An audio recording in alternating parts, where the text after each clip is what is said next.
great book. It is an instant classic. 10,000 Things. The Yeah, first question that I have is how does one function as an awakened being while simultaneously functioning as personality or an individual self? yeah, that's a very paradoxical question um, because I don't really have a feeling for being an awakened being. That's very grandiose. Um, that gives me visions of one of these be-robed gurus sitting on a throne with people kissing his feet and all that. And I'm just an ordinary person, truly. I'm not some kind of exalted being. It's not like that at all. It's not like that. What I consider awake is understanding that I'm not doing all of this. It's arising, and part of my being is the awareness of that. Other parts of my being are unaware.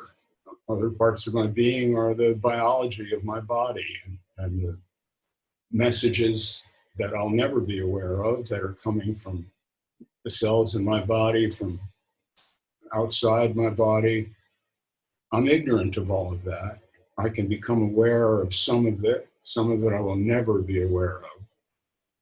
And so there's not really this one being in control of anything or awakened. The awakened part is that the conscious myself that we call the ego or me, whatever word we use, becomes aware that it is not everything, that the universe is vast, and what I know of it is almost nothing. Now, that's opposite to a lot of the so-called teaching, non-duality teaching, and that's why I'm not in the non-duality club. It's just on that point, exactly. I think the idea of attaining anything is grandiose. We're not going to attain anything. We're here now. We know what we know in this moment. Whatever may arise in the next moment, I have no idea, and no one else does either. I say. Thank you. Um, what is the biggest misconception about non-duality? Say this again, sorry. What is the biggest misconception about non-duality? That it's a thing that one can attain, that there's some state where you are suddenly a non-dual being or an awakened being, and now you're in on the joke, and all the other poor humans are just walking around bumbling and banging their heads into shit. That's not it. You are those humans. That's it. When you understand how little you know of the universe, you are awake. And I'm not the first one to say this. Some of the greatest minds of all time, like an Einstein, says, the more I learn, the more my ignorance becomes apparent. That's where I'm at. I have no idea what any of this is. No idea. I find myself here. Wake up in the morning, the world is here. I didn't put it there. I didn't make it. I'm not in control of it. I can have some idea about it. I read it in a book or heard it on TV, video or something, and then I take that overlay that I have learned intellectually and I put that on the world like a grid, and I say, oh yes, and now I see it's all one thing. Really? You know, the universe is just one thing, and you know that how? Where are you standing so that you're viewing the whole universe and knowing that it's one thing? You don't know that. You don't know what anything is. And that's why I'm not a spiritual person. I have no interest in spirituality. I think it's a dead end. And not all of it. There's 5% or 2% or whatever it is that actually speaks this way. Actually, Buddhist psychology is misunderstood. But and so people imagine that they're going to attain this salvation or something. That is actually not what's being said at all. What's really being said is there is no fixed you. There is no myselfness that has a duration and lasts and becomes permanent. It's not you find I am and now you've got it. That's Hindu metaphysics, and I don't agree with it. It's not my experience. What the Buddha taught was that what we call myself is made up of various elements. One of them is conscious awareness, but that's not the only one. There's a lot of them. Feelings, emotions, the physical body, etc. I won't make the list, but those all come together moment by moment. And we create a myselfness out of them, but that myselfness has no fixed essence at all. And so there's nothing to become. There's just this, what is. That's our experience in each moment. And your experience is not my experience, which is another critique I have of so-called oneness. If it was really oneness, then we should all know the same things, experience the same things.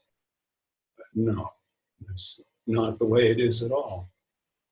And one of the things that I benefited from a lot in coming to an understanding is my years of doing psychotherapy, because then you get to sit with one person in a very strange kind of social situation.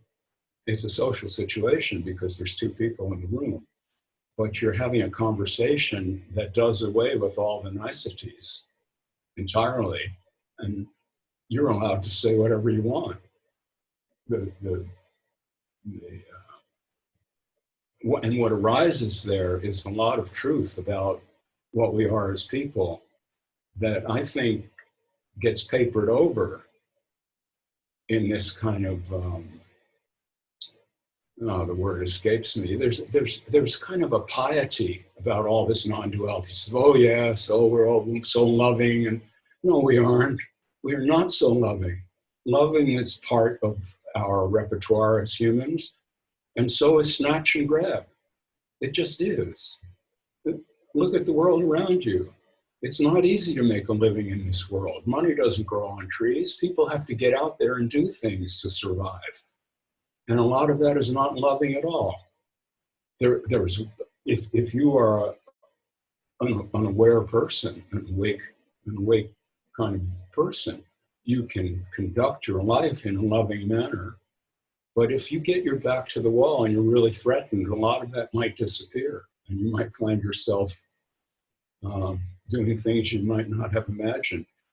And so my critique of spirituality, Emerson, is that all of that is pushed under the rug.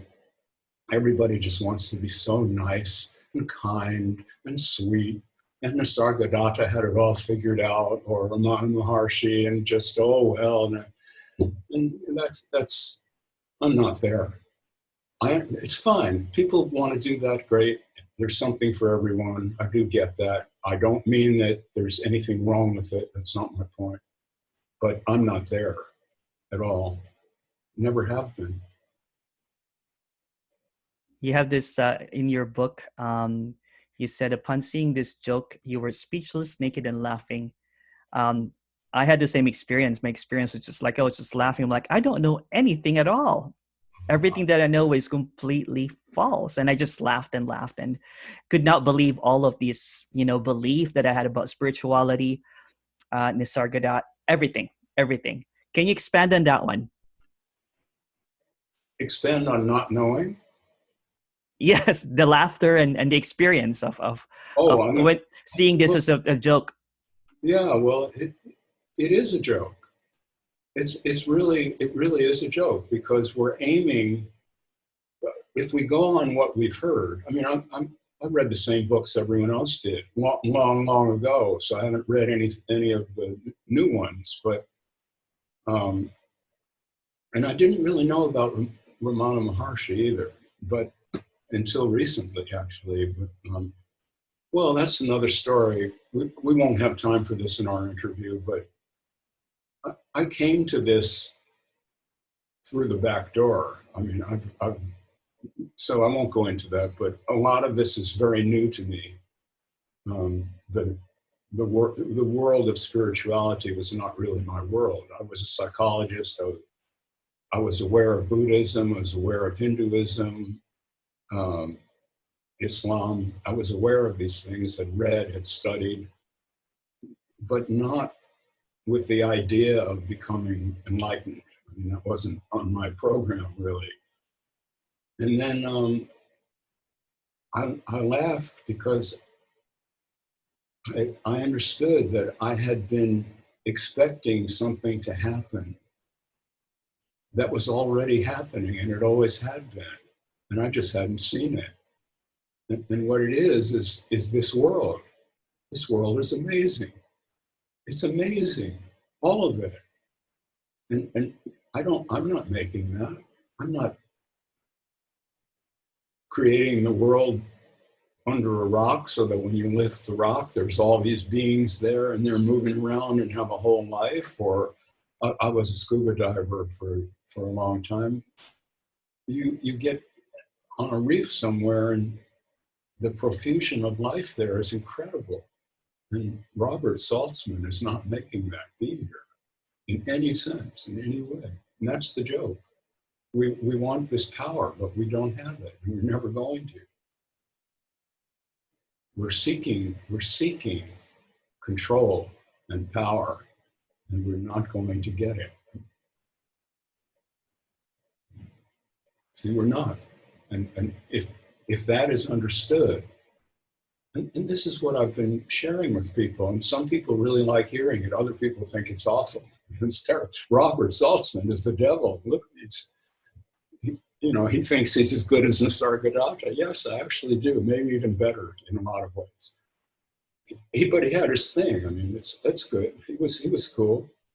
But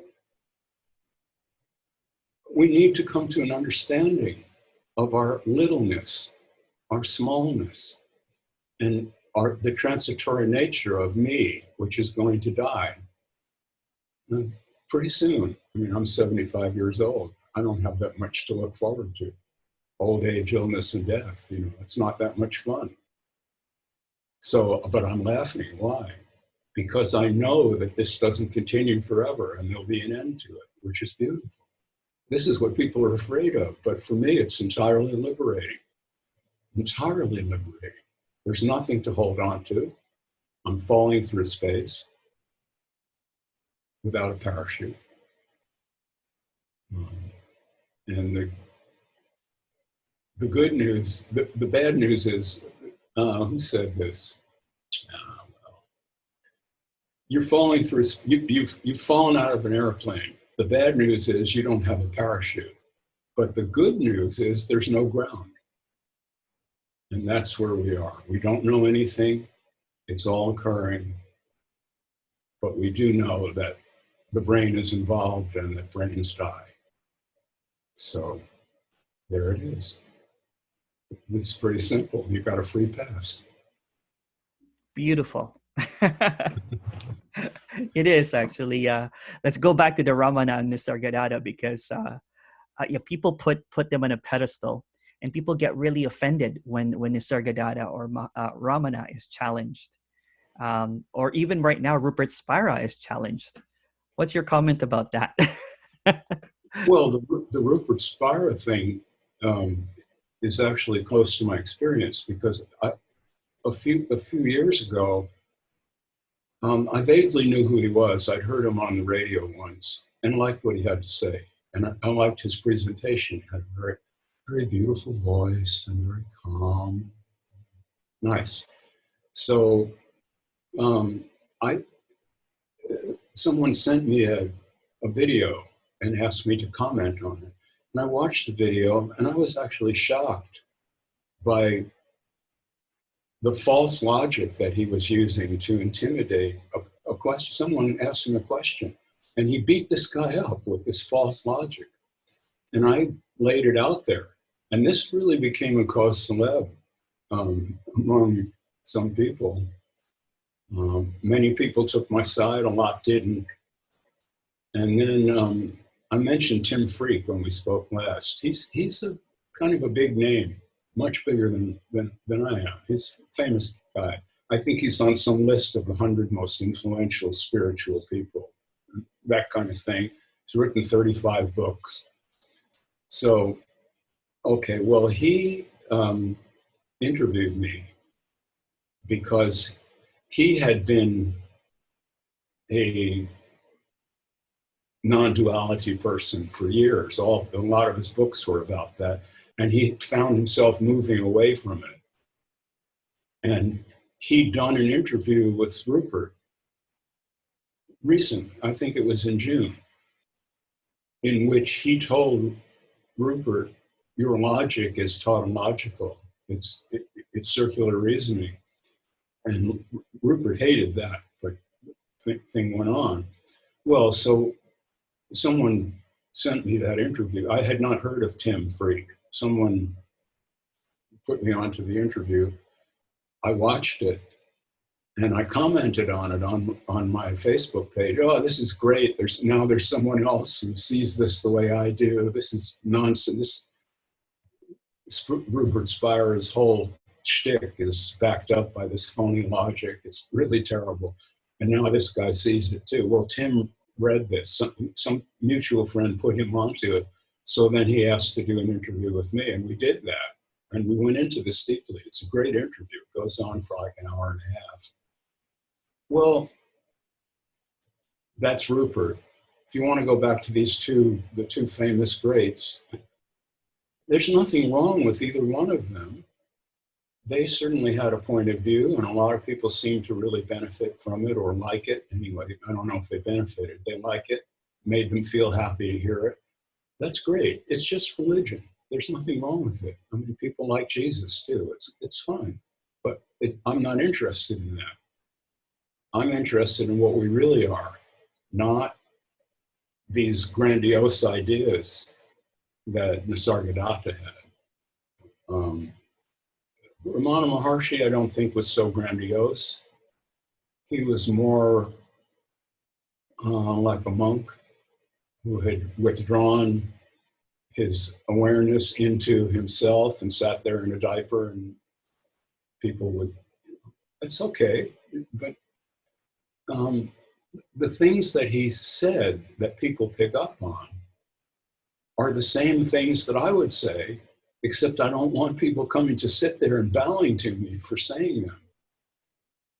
The main point of agreement I have with Ramana Maharshi is, what you are, he said, you already are. I've said the same thing in other words before hearing that he had said that. What you are, you already are. What does that mean? It means stop striving. You are this now. You already are what you're seeking. And I'm sure this is why you laugh. I'm not sure. I assume this is why you laugh, because you had been striving to find something and you go, oh my God, it can't be this simple. What an idiot I am. I must be, right? That's the joke. Yes. So beautiful. So what does it take for someone to get that joke? Usually suffering a lot, either physically or mentally. That's certainly true in my case. You become desperate and you're hurting, and if you're fortunate, this comes to you. Oh, I see. This is what I have to swallow. This is what I have to swallow. Not this great thing I'm going to become, but this very moment. And in that understanding is the liberation.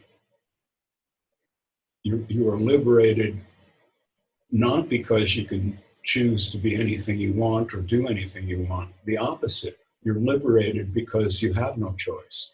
This is it. And whatever you are is what you are. That's what Ramana Maharshi said. What you are, you already are. The thing about Ramana Maharshi that I think confuses people is he also did a lot of preaching about morality and religion. And I don't have much interest in that.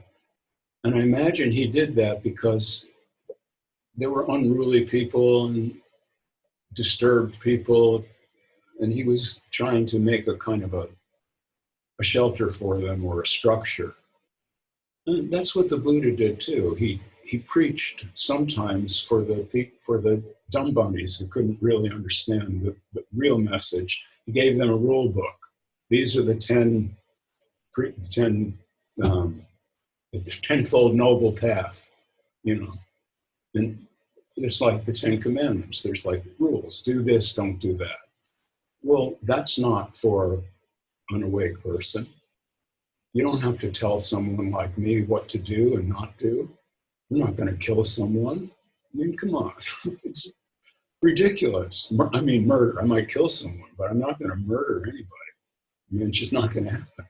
And I know that. See, I don't need the tenfold noble path. And this is what I see in spirituality. Some people need it. Some people need the 10 commandments. Well, those are terrible. Most of those are terrible. They don't need that. But they need structure. You need to be told, don't covet your neighbor's wife or whatever it is, stuff like that. That's fine. There's something for everyone. My quarrel with the non-duality world is these people have taken their Christian background, which they should have rejected if they wanted to be awake. There's no awakeness in Christianity, after all. It's a bizarre belief system. The guy was crucified and came back to life, and he did it only so because you're sinful and need to be saved. And all. It's bizarre. It's crazy. They were inculcated in that. I'm talking about the Americans, because I grew up there. That's the country I know. And they're inculcated in this belief system. They can't quite buy it, so they start looking.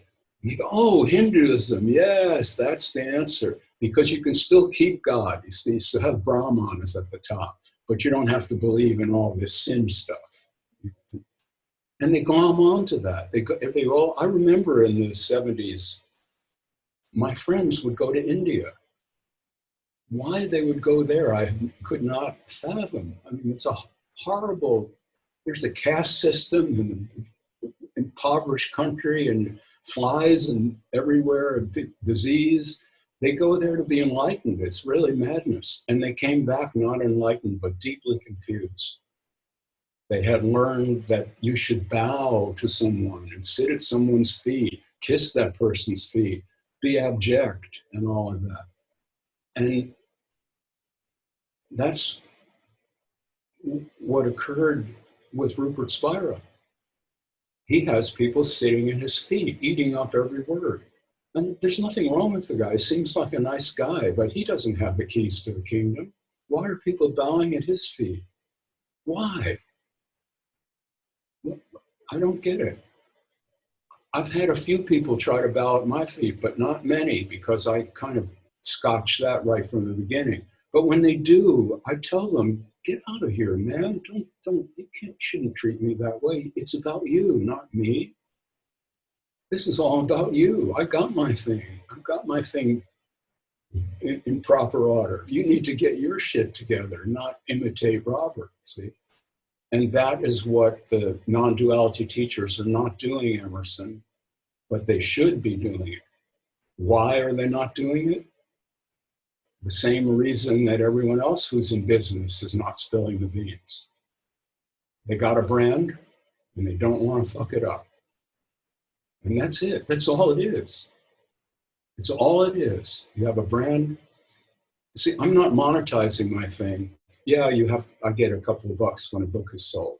Other than that, I have no program. I have nothing for sale. My entire video page is free. There's no advertising on it. And I'm saying that not to congratulate myself for being such a nice guy. That's not the point. I can afford to. I'm 75. I'm retired. I worked hard for years. I don't need to make more money, and it's a joy to give shit away. But I'm saying it because I wish that these other I'm not a teacher, but I wish that the teachers would understand that if you make teaching your principal mode of earning money, the teaching will be perverted, because the parts of it that are likely to put people off or distress them, you'll just keep your mouth shut. So you won't. I have a message, but my message is not really that comfortable. And the message is, you're going to die. There's no deathless state. That's absurd. You can hypnotize yourself or become hypnotized into a deathless state. That is true. But in fact, what really happens is this body-mind perishes, and everything you ever cared about, everything you think you attained, just washed away. I think that's my belief. So if I wanted to make $1 million being a guru, that would not be the right message. People are not going to pay to hear a lot of that. If I wanted to make money doing this, I would do what these teachers are doing. You're only halfway around, but I'll teach you how to go the other half, and then you will have attained reality. See, come on. It's like a joke. And since you sat there laughing at the whole thing, I assume you understand that that's a joke. You can't teach someone to wake up. You can tell them there is such a understanding where you get the joke. But if you have to explain the joke to them, they're not going to get it. The happening is when it blows your mind, however it happens, not someone lays it out for you. If someone has to explain the joke to you, you didn't get it. Then that's the problem. So here you're having me in your conference. I looked at the list of presenters. I know some of those people. I know a couple of them personally, by which I mean we met face to face. I know some others through correspondence. And a lot of them would not like hearing what I'm saying right now. I'm totally aware of that. But I don't put them down. I mean, I'm not mentioning any of them by name. I mentioned Rupert because you asked me, but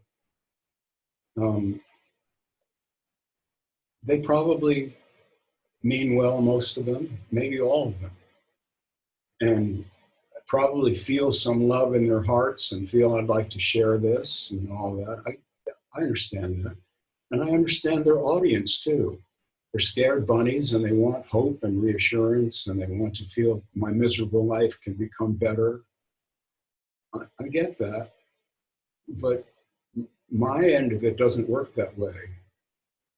As a depth psychotherapist, I understand that the way to change this miserable life is to go deeply into it, not aspire to get out of it.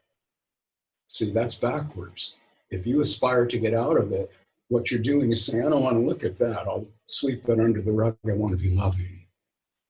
See, and before you get into your sexual desires and your hatred and your aggression and your sadness, your grief, before you get into those things, you can't awaken. That's what you awaken from, but not by ignoring it, but by actually exploring it. And so that's why I'm not a teacher or a guru or a spirituality person. Yes, I consider myself awake in a good way, but that can't really be taught. What can, I realize I'm just rapping. You're a good listener. It's really crazy. But just to put the cap on it, because you've been patient, here I am. And you haven't even interrupted. Well, that's it. That's enough of that. I'm sure you can get 30 seconds out of that to promote our interview. And that was great. I was really, really enjoying that. And I agree. I'm gonna cut my part from this, but yeah, sometimes I interview these teachers, and they're trying to hypnotize me. They're trying to, you know, relax, trying to stalk, slowly, and trying to kind of get me to meditate. And I just laugh. I'm like, okay, let's not go there. It's not. And they're trying to sell it to me, because I guess it's a selling thing. It's Yes, you it's get, it's it, it's their sorry. it's their product thing. They're trying to sell a product, and yeah, this is this straight talk, which is really, really great. Next question is, what's wrong with pointers? Oh, um, there's nothing wrong with the pointer per se. The problem is, someone said, when you confuse the pointing finger for the moon, it's the moon that you have to see, not the finger. So this goes back to putting people on a pedestal. I may say something useful. I have done it. I'm able to say useful things to people sometimes, but that's not about me. It's about the thing I'm pointing to. That thing I'm pointing to, someone else can point to the same thing. Many people can. All over the world, there are people who know what I know. So if you listen to one of them, they'll tell you the same thing that I'm telling you. You're going to die. Transitory nature of reality. Everything's always changing. There's nothing you can cling to. These are just known pointers, and so there's nothing wrong with them. But don't make the person who's doing the pointing into your favorite guru or something. Just hear what's said and move on and get into your life. Don't be a spiritual, don't get stuck in seeking. That's the problem with the pointer. It's fine to have a time in your life, hopefully brief, when you hear these things and you go, oh, I see, it's not just about football and girls. I get it. Oh, this is wonderful. Okay, that's beautiful. It's an awakening of its own. But once you have heard that, that's it. Now you have to go forth and make something of that. We had this meeting down here, went on for 10 days, of readers of my books. It was beautiful. And it was a non-pay event, non-organized. I just made myself available every day for several hours. But people made their own arrangements, figured out how to get down here, where to stay. And it was beautiful, because by the end of the 10 days, we had this whole kind of community of Total Santos newbies who had fallen in love with the town, and the people in the town liked them because their vibes were good. It was beautiful. Well, where was I going with that? Yeah, one of the attendees told me that she had been following, can't remember his name now, famous guy, and had attended 2,200 meetings. And I said to her, why? If you didn't get it from one meeting or 100 meetings, you're not going to get it from 2,000 meetings. It's not going to happen. And she got really upset for a moment. And then she, oh, I see, yeah. See, and that's what we need. We need somebody to go, it's you. It's you. It's not this guy you're paying to instruct you. The guy's nothing. He's just what you are. We're all the same in a very deep sense. We don't know what any of this is. None of it. We don't have the slightest idea. All this talk about vibrations and all that, what it means, it's meaningless. Those are meaningless words. We don't know what they're words. We don't know what they refer to. We don't know if there's a God. That's just a word. It's a silly word, because people are hypnotized by words. Oh, one more point on, I don't know if you know this about my work, but I talk about the hypnotic trance of spirituality. That's that's my basic thing. Well, you mentioned a guided meditation. That's a hypnotic induction. Breathe deeply, sit up straight, and now listen to my voice. I will now guide you into a deeper state. You are relaxing. Breathe deeply. Keep your attention on your breath as you listen to my words. You are bigger than just this body-mind. You find yourself expanding to take in the entire known universe. And this 5 minutes of that, and half the room will be going, whoa. and then you can buy my videotape at the bookshop on the way out of the meeting. See, you'll need that at home after this wears off. You'll want to keep hearing it. And that's the business. It's priestcraft. It's been going on. It's the second oldest profession. Oh no, that's prostitution. It's the third oldest profession. Priestcraft. One idiot explaining to the other idiots the meaning of life. Oh, you know the meaning of life? Please, I want to know that. No idea. we don't, Emerson, right? Yeah, no idea. We're here.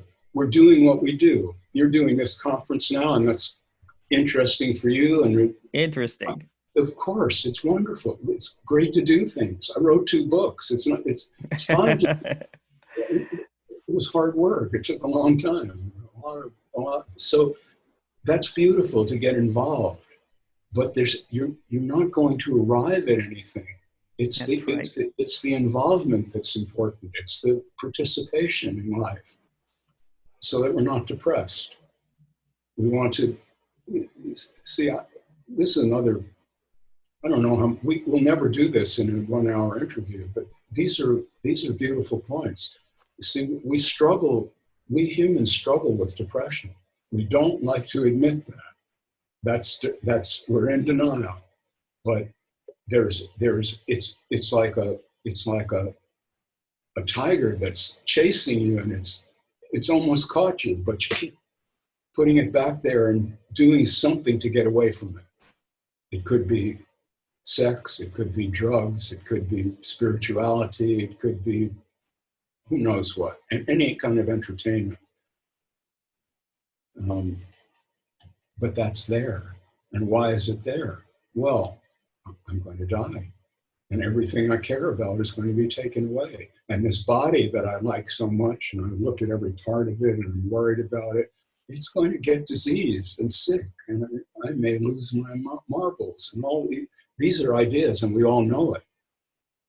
Everyone knows that. We really know it. So to keep that back, we get involved in various things. Some of them are really bad for us, and some aren't.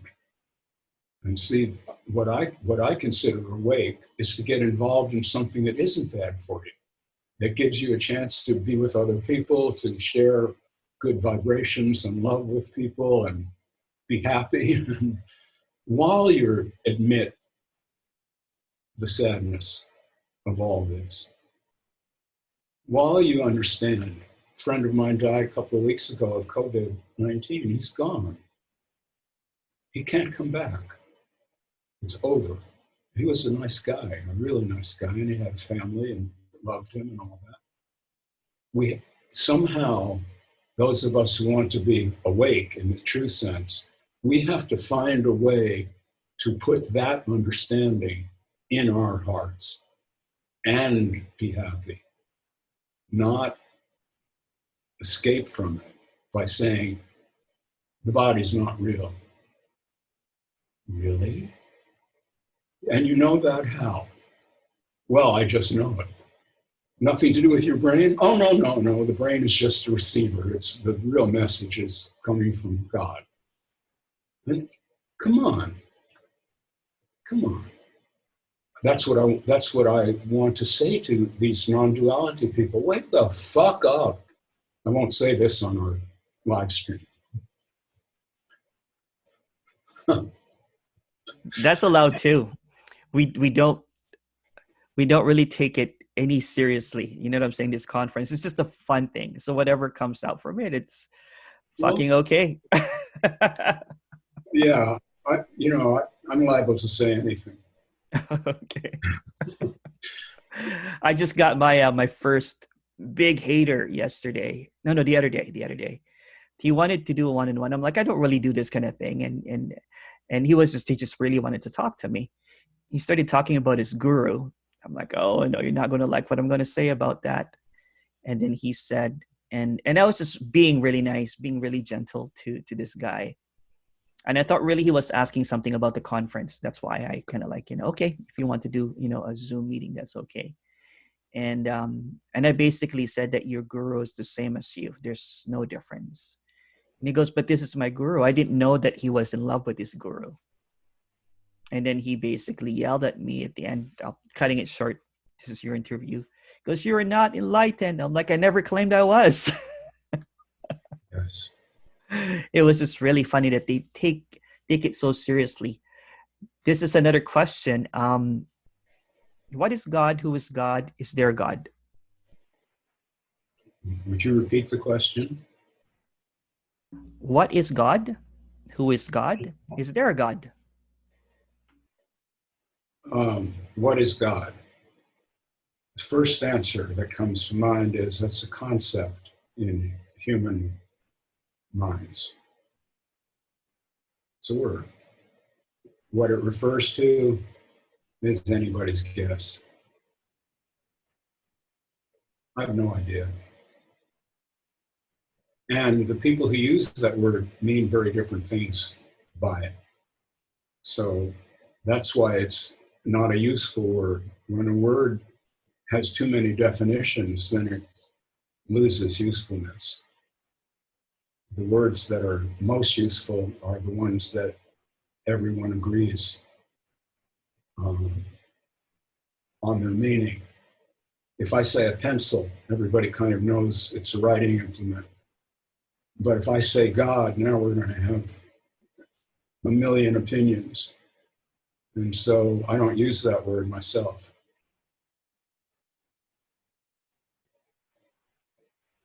Thank you. Um, Oh, you're beautiful, man. oh, thank you. Are you really, Emerson? I don't usually do this kind of thing.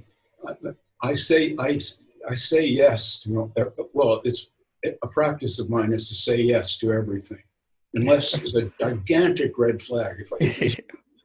Other than that, I don't say no. If someone says, "Would you do such and such?" I'll say yes, of course. And that's the spirit in which I approach your request. But now that we're doing it, I'm really enjoying speaking with you because you have a really open mind. Oh, And, thank you. and that's not hard. That's not easy to encounter, Oh, thank you. especially in this world. No, it's true. I mean, Yeah, when I was doing the interviews, I wanted to see what other people were saying in interviews, and because I've never done this before. oh, And I went to Bat Gap and all of those different, spirituality podcasts or whatever. I'm like, and I'll cut this out. I'm like, that's a load of crap. The questions. It's always about, oh, this is what I know about the Upanishads, or this is what I know about the Bhagavad Gita. And it's just, and no wonder I could not finish those interviews because it's just really focused. The interviewer becomes a bigger character than the the interviewee. It's just, I did a back gap. yeah. Oh, you did a Bat Gap. How was that? I did a back gap a couple of years ago, I think 3 years ago. And that's what it was like with Rick. He's a nice guy, but He is a really nice guy. he is. He's a sweet guy, and he means well. But Yeah. he does it. He uses the interviews to express his view of reality. And my thing went pretty well because I'm stubborn, and I'll just keep repeating my point until. But he actually, Judy Collin is a friend of mine. I don't know if you know who she is. Yes, I do. Yeah. She did a back gap with him, and he completely overwhelmed everything she tried to say. So she couldn't get it. She has some really good things to say, and she couldn't get any of it across. So I did an interview with her, and that interview is really beautiful. That's on my YouTube. Yeah. And she's a really beautiful person, very smart.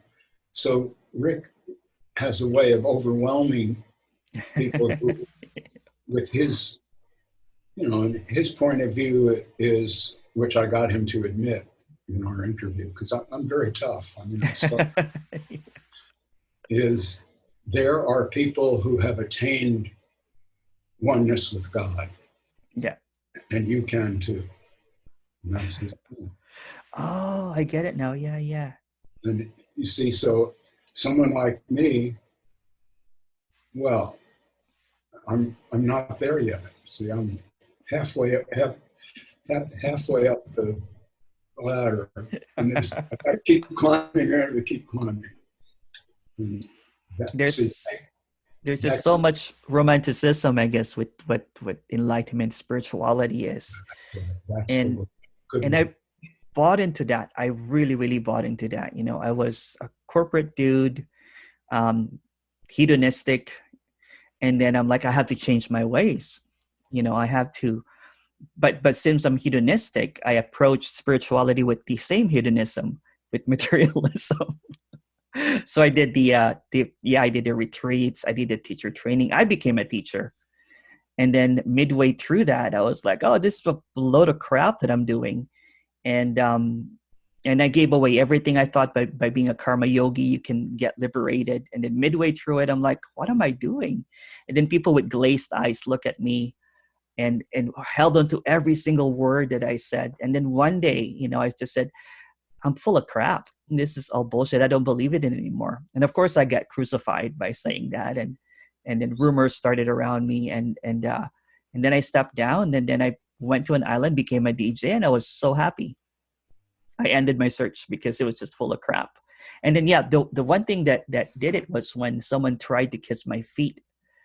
And then I ran to a bar, and I think I told you this, grabbed a couple of shots, and like, I have to get out of this. Even if I sabotage it, I have to get out of this, because I'll end up becoming this miserable rogue person with a whole bunch of followers. And it was getting there. And it was really scary. I don't know how anyone can do it. Oh, beautiful. So you have a good story. And that accounts for the openness that I see in you now. Yeah.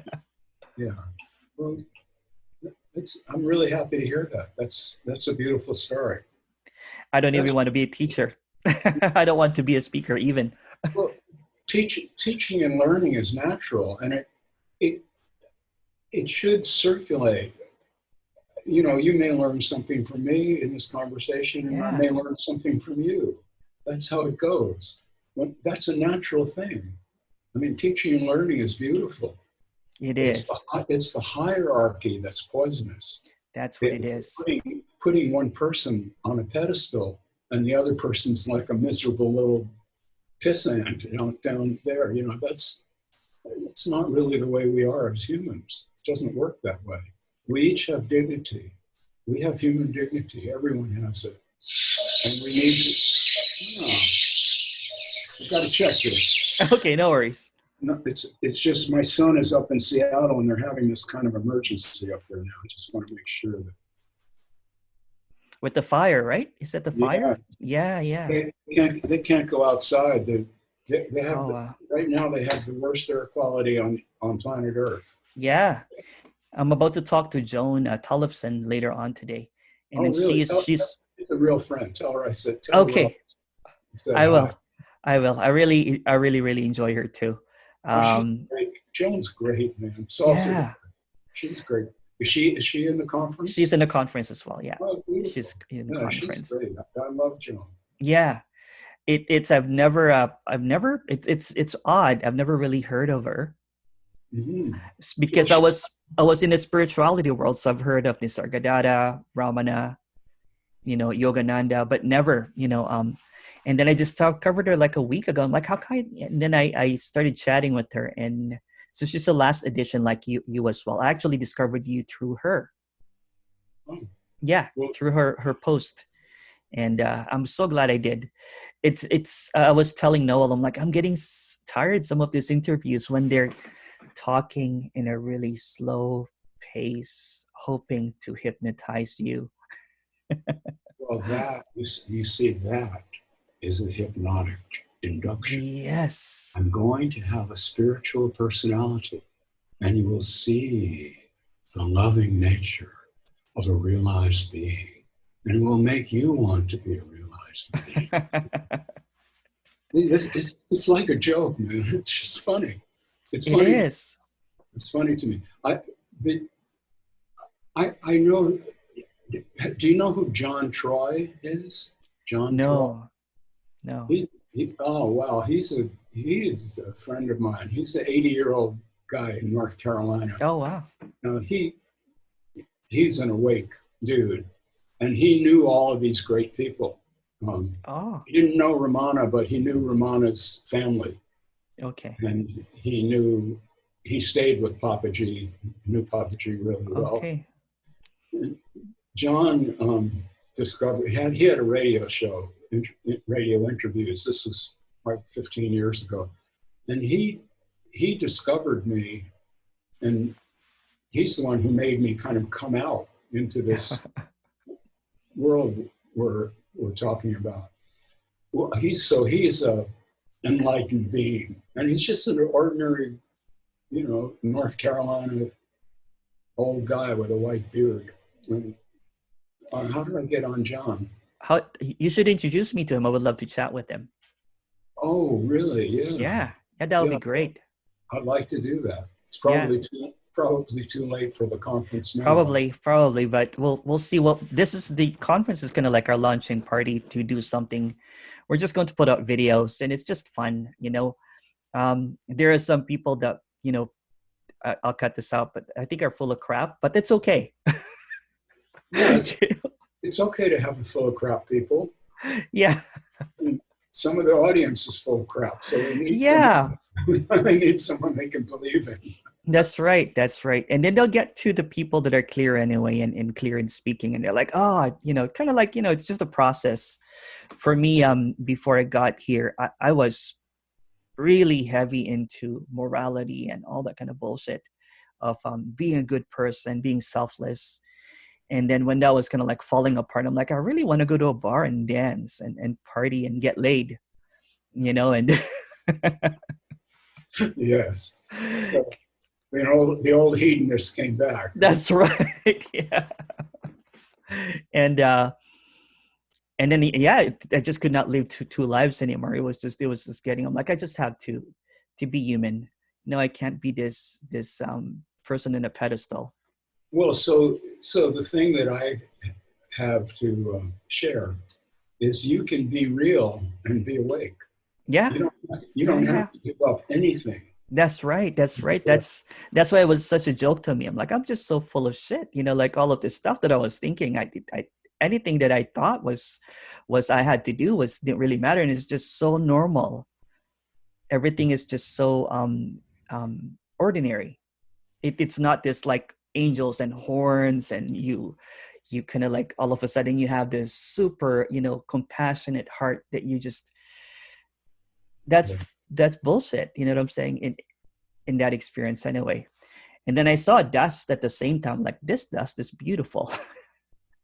It was just so liberating not to take yourself seriously anymore, because I think I was like raised as a Roman Catholic. We prayed novenas and rosaries and all this stuff. And then I thought I was liberating from that by going to spirituality. It was the same bullshit. I was doing meditations and mantras and just replacing Jesus with Ganesha, and Shiva. So it was the same thing. Yes, that was the point I was getting at before, that the Roman Catholic is an example. Christian indoctrination opens one to magical thinking. Yes, I read that in your book. It's in one of my questions that I didn't get to ask. The magical beliefs can be encoded in the body. Yes, magical thinking. Yeah. We're trained, if we have a religious upbringing, We are trained.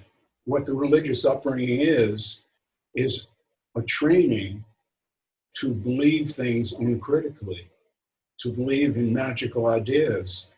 And if you call them into question, you're a sinner. The very act of using your God-given intellect is a crime. It's madness. And we train children. Oh no, you must believe, see.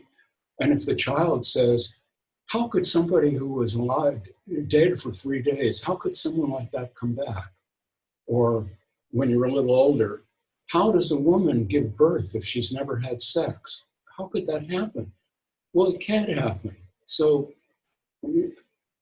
when people, and you have adults who are in their ordinary business lives are hard-headed and logical.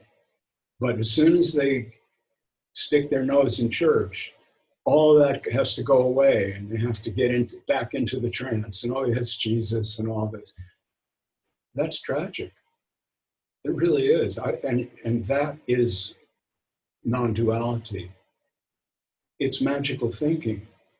Nobody's in any position to know anything about what these claims that are made about non-duality, oneness. Nobody knows anything about that. We don't know what anything is, much less that the universe. Some physicists think that there are endless universes and that this is only one of them. But the non-duality people say, oh no, it's all consciousness, just consciousness. You don't know that. I want to tell them. I don't even do this anymore. I mean, I don't know if you've seen my Facebook page, but what I do there is reply to questions. And the latest one was someone who's got a really bad cancer diagnosis and is facing death. And that's the kind of thing that I like to talk about, because then we can be real. He's frightened. You know, most people would be. And that's what he's dealing with. And so I was able to talk about impermanence and how this thing you're facing is what we're all facing all the time. And by the end of it, the advice that I gave him in the last paragraph was, don't try to feel better. Feel what you feel. And if you go into that and actually feel what you feel, including the grief at this incalculable loss that you're going to sustain, the loss of everything. If you go into that and really feel it, you may find that the grief abates and you are able to enjoy what remains. Now, see, that's really good advice. And that's the opposite from the non-dual. See, the non-duality thing would be, yes, you're frightened, but get over it, because no one ever really dies. No one was ever born. Oh, in Nisargadatta. No one was ever born, and no one ever dies. Well, Nisargadatta died of throat cancer. He liked sex and cigarettes. He used to go to the local brothels. I know this. I have a good source of information on this. So, there's nothing wrong with Nisargadatta, but they've created this fiction. Deity, yeah. Yeah. Yeah. And he was a guy who liked to get laid, as you were saying. Like the cigarettes. But at least it was real. You know, I was saying it was being real at that time, which is kind of neat. I thought, I don't know. What was, I missed what you said. I'm glad that he went to brothels. I like him more now. Yeah. And smoked cigarettes. Well, he was a guy. Yeah. That's what we are. See, That's the point. I mean, if there's going to be an awakening for an individual, whatever that might mean, it has to take place in the context of everyday life. If you have to go to a special room and sit on a special cushion and all that to wake up, yeah. That's it's okay to do it for a short time. Get the idea, you know. That's right. That's okay. But if that's the only way you can do it, is to every day I have to devote myself to this. White knuckling it, that's not going to really do it. That's right. Let our That's hair down and be human, be boys and girls. right. Thank you so much, Robert. I think I've taken so much of your time here for a 10-minute clip. I really enjoyed this. We should do this again soon. Yeah, We'll do it at the conference. yeah, that'll be great. I look forward to the conference because I don't always rap on like this. You're easy. You're a good listener. Thank you. When I look into your face, even though we're only on Zoom here, I can see there's an openness and that you're actually listening to what I'm saying. So that moves me to continue.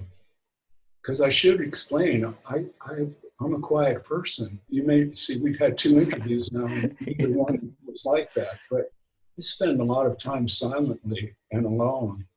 And I don't often speak this freely unless the person I'm speaking with is very open. Because I don't want to waste my energy on someone who isn't listening. Thank you. So I'm sure your other interviews will be good too, because you're doing good. Thank you.